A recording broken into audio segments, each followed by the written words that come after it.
Vor einem Jahr wurde in Laos die Laos-China Railway eingeweiht. Ich war damals einer der allerersten Ausländer, der damit gefahren ist. Und jetzt ein Jahr später mache ich mal wieder einen Trip damit. Und zwar von Luang Prabang in die Hauptstadt Vientiane. Und der eine oder andere von euch hat vielleicht mitbekommen, dass es rund um die Bahn die ein oder anderen Probleme gab und auch gibt. Und auf diesem Trip werde ich mir einfach mal anschauen, was sich so getan hat jetzt im Laufe des Jahres, was hat sich verändert. Und wenn dich das interessiert, dann bleib einfach mal dran.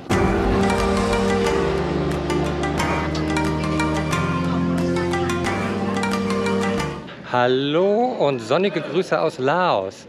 Wenn dich interessiert, wie das Leben, der Alltag, aber auch mein Leben in Laos aussieht, dann bist du genau richtig hier auf diesem Kanal und lass direkt mal ein Abo da. Ja, wie gerade eingangs gesagt, befinde ich mich jetzt auf dem Sprung, einen Trip nach Vientiane zu machen, hier von Luang Prabang aus.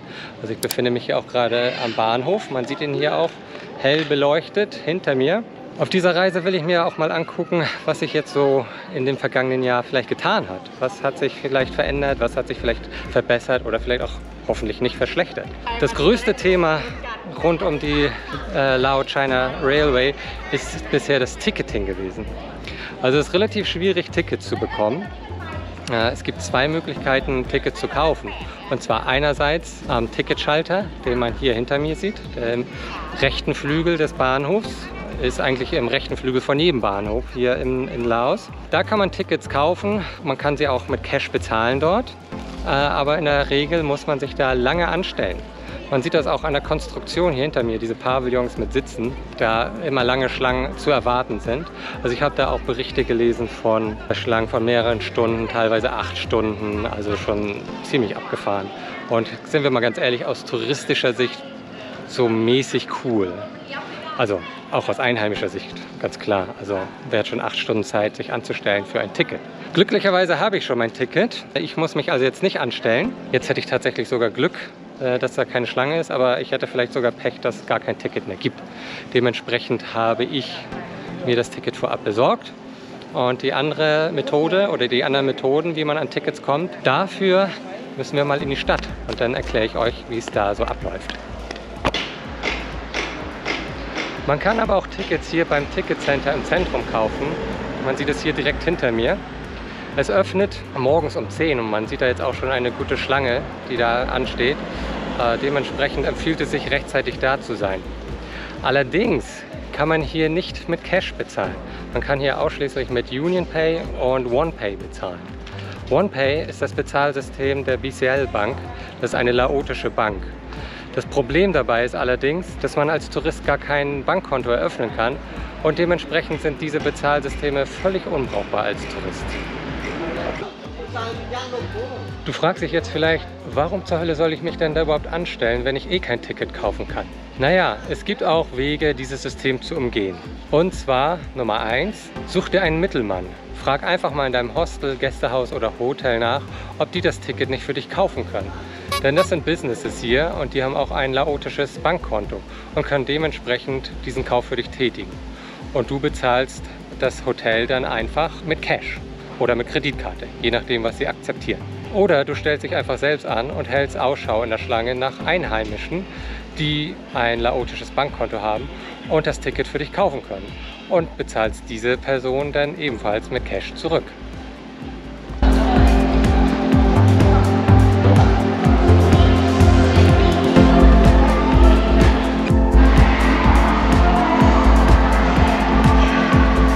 Auf jeden Fall immer noch ein Security-Check.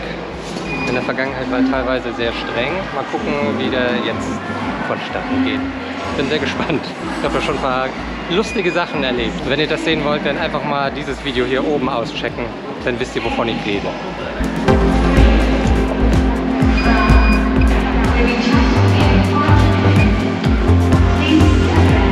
Okay. Bis hierhin war es sehr einfach. Bin gespannt, was jetzt noch kommt.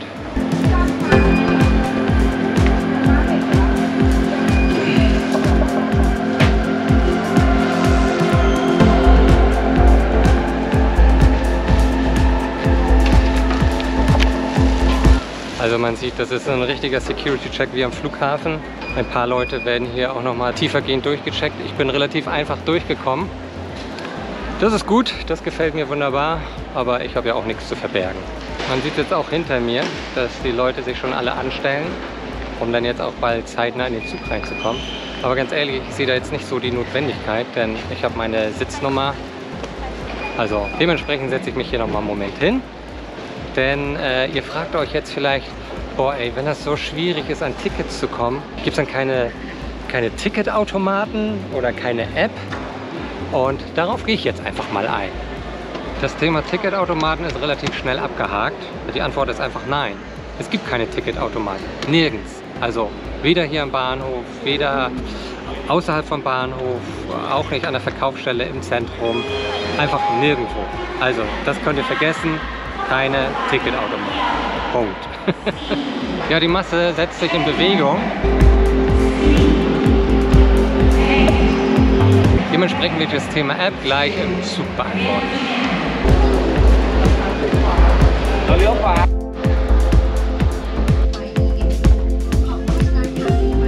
So, Thema App. Es gibt tatsächlich anlässlich des einjährigen Jubiläums eine Ticket-App. Die wurde jetzt tatsächlich erst vor ein paar Tagen rausgebracht und ist aktuell nur verfügbar für Android-Geräte. Aber Ende des Monats, also Ende Dezember 2022, soll sie auch für Apple-Geräte verfügbar sein. Klingt nach einem Schritt nach vorne, ja so semi, würde ich mal sagen. Und zwar handelt es sich dabei nur um eine App, um Tickets zu reservieren und nicht um Tickets zu kaufen.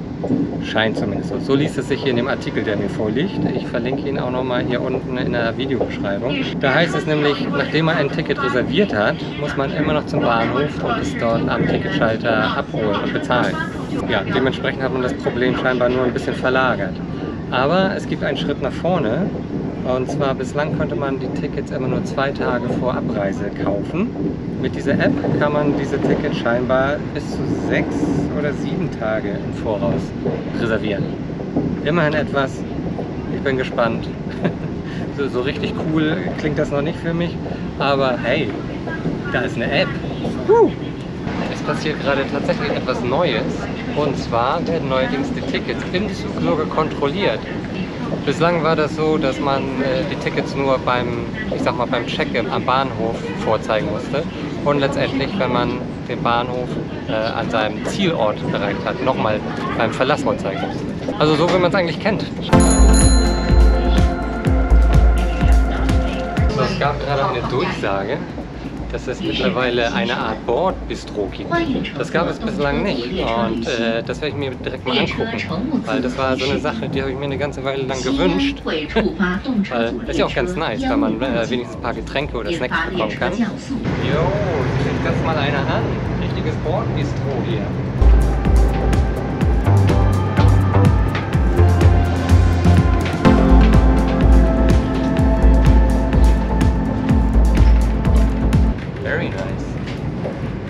Da gönne ich mir direkt doch mal was. So, ich gönne mir eine Flasche Wasser. Es gibt Wasser, Pepsi und tatsächlich auch ein paar Snacks zu kaufen. Man kann allerdings nur mit Kipp bezahlen. Keine Kreditkarte oder sonst was. Also nur Cash, nur Kipp. Hinsichtlich der Sauberkeit und der Ordnung hier im Zug hat sich nichts weiter getan. Es ist nach wie vor alles in allerbester Ordnung. Also wirklich alles wie geleckt. Das Personal geht auch regelmäßig rum, checkt, dass die Taschen alle oben ordentlich abgelegt sind, dass der Zug einfach sauber ist. Also da legen die auf jeden Fall Wert drauf. Das ist ziemlich cool. Zack, und ich bin in Wentchen. Muss ich nochmal eben mein Ticket vorzeigen, damit ich hier auch wieder rauskomme. Top Chai. Und ja, das ist ganz wichtig. Ticket immer aufbewahren, sonst kommt man nicht raus aus dem Bahnhof. Und mir sind auf jeden Fall noch ein paar neue Sachen aufgefallen. Im Zug selbst wird es nicht Laos-China Railway genannt, sondern China-Laos Railway. Also ich glaube, da will jemand klar ansagen, wer Chef im Ring ist. Ich werde jetzt hier auf jeden Fall noch mal gucken, ob ich direkt mein Ticket für die Rückfahrt kaufen kann. Denn ich will in 2 Tagen zurück. Wenn ich Glück habe, ist der Ticketschalter hier noch geöffnet und ich kriege ein Ticket zurück nach Luang Prabang. Aber ich bin mir da nicht so ganz sicher. Es sieht relativ dunkel da aus.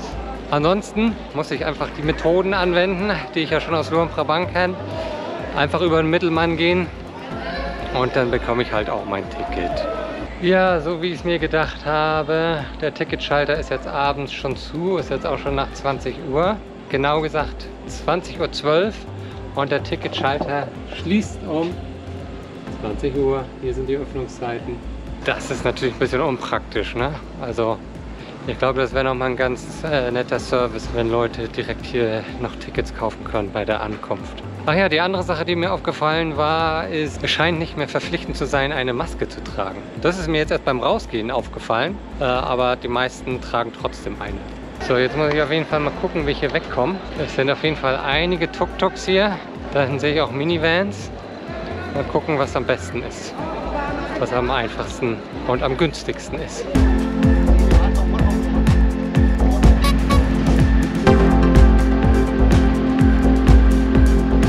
So, dann bin ich auch endlich bei meinem Hostel angekommen. Ich glaube, ich war mit dem langsamsten Tuk-Tuk von Vientiane unterwegs. Also das habe ich echt noch nicht erlebt. Absoluter Wahnsinn. Wie auch immer, für diejenigen von euch, die sich jetzt denken, puh Mann, also das ist alles ja gar nicht so einfach da mit der Bahn in Laos. Ja, da habt ihr auch gar nicht so unrecht. Es geht einfacher, definitiv. Und wenn ihr jetzt so denkt, ja, so richtig Bock habe ich da nicht so drauf. Gibt es nicht irgendwelche Alternativen? Ja, es gibt auch Alternativen. Ich würde sagen, das hängt ab von, auf welcher Strecke ihr unterwegs seid. Die zwei wahrscheinlich am meisten frequentierten Strecken sind die Strecken zwischen Vientiane und Van Vieng und Vientiane und Luang Prabang.